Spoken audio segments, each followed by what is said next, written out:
Should Pocket 3 users upgrade to the Pocket 4 Pro or the LUNA Ultra? If you're a Pocket 3 user, do you really need to upgrade to the Pocket 4 Pro or the LUNA Ultra? First, let me show you some sample footage. Can you tell which clips were shot on the LUNA Ultra and which were shot on the Pocket 3? Most of you probably can't tell the difference, right? So, is it really necessary to upgrade from the Pocket 3? Today, I brought both the LUNA Ultra and the Pocket 3 to the same location to capture comparison footage under identical conditions for your reference. This scene has a high dynamic range with strong contrast between light and shadow. Let's compare the image quality of both cameras using a fixed camera position. Under good lighting, if you're only looking at a small preview, I doubt anyone could tell them apart. Since the Pocket 3 only has up to 2 times zoom, let's compare both cameras at 2 times. Even after 2.5 years, the Pocket 3 still delivers impressive image quality. The differences between the two are actually very small. The LUNA Ultra captures more detail in distant scenes, and its straight-out-of-camera colors appear cleaner, brighter, and more vibrant. We're now shooting in a backlit scene, which is the perfect situation to evaluate dynamic range. First, let's look at the straight-out-of-camera dynamic range.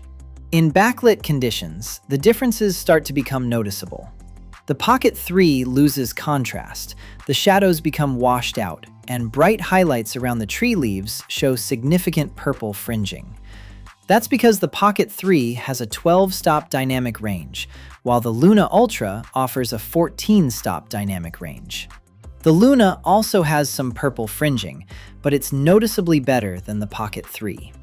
The Pocket 3 supports the HLG color format, while the LUNA Ultra supports Dolby Vision.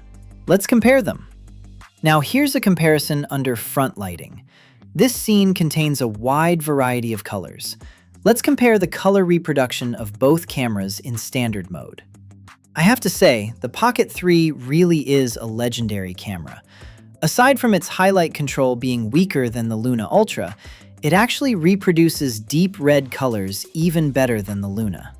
We're now shooting in wide-angle mode. Here's a comparison of the background blur from both cameras. I didn't use the LUNA Ultra's closest focusing distance here. Both cameras were kept at the same distance, so the Pocket 3 could maintain focus.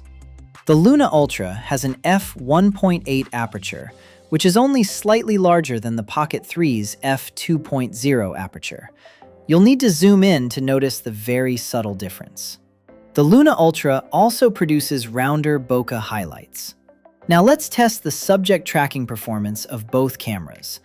The Pocket 3 only supports subject tracking in wide-angle mode, so we'll also test the LUNA Ultra only in wide-angle mode for a fair comparison. Let's see how well they perform when the subject is only partially obstructed. I can already see that the Pocket 3 has lost focus. Now let's compare the stabilization performance. I'm walking at a normal pace. While editing, I noticed something I hadn't considered during filming: lens distortion. Notice how the building lines in the Pocket 3 footage become heavily curved. Next, I'll start jogging. The LUNA Ultra is Yingshi's first 3-axis gimbal camera. Its dual camera design naturally makes the camera module larger and heavier. Now I'll switch back to tracking myself. This is the stabilization performance during normal walking. Can you see a big difference? Now let's run a few steps. During faster movement and running, the stabilization is about on par with the Pocket 3. Even though it's a first-generation product, the gimbal performs very well and is impressively stable. Now, let's enable intelligent tracking. I'm locking onto the stationary object in front. Both cameras are using their default gimbal stabilization mode for this circular tracking shot. Those with sharp eyes can judge which camera is steadier. After using the LUNA Ultra for a week, I noticed one small issue with its tracking. Whether tracking a person or an object, it tends to frame the subject slightly lower in the image. Even changing the framing position to the upper center doesn't make much difference. Are you satisfied with the performance of these two cameras so far? Once it gets completely dark, I'll also show you a night performance comparison. After dinner, while walking through Dahe Street, the live street scenes reveal the biggest difference between these two cameras: single camera versus dual cameras. This determines how versatile and diverse your footage can be. The Pocket 3's single 20mm wide-angle camera captures a wider field of view, making it excellent for environmental and landscape shots. However, if you want to get closer to your subject, you'll often have to disturb them, and composition becomes much more challenging. Flagship gimbal cameras in 2026, like the LUNA Ultra and the Pocket 4 Pro, solve this problem with their additional 60mm telephoto lens. Not only does it create natural optical background blur for portraits, but it also gives the footage a much more premium look, while allowing you to keep a comfortable distance from your subject.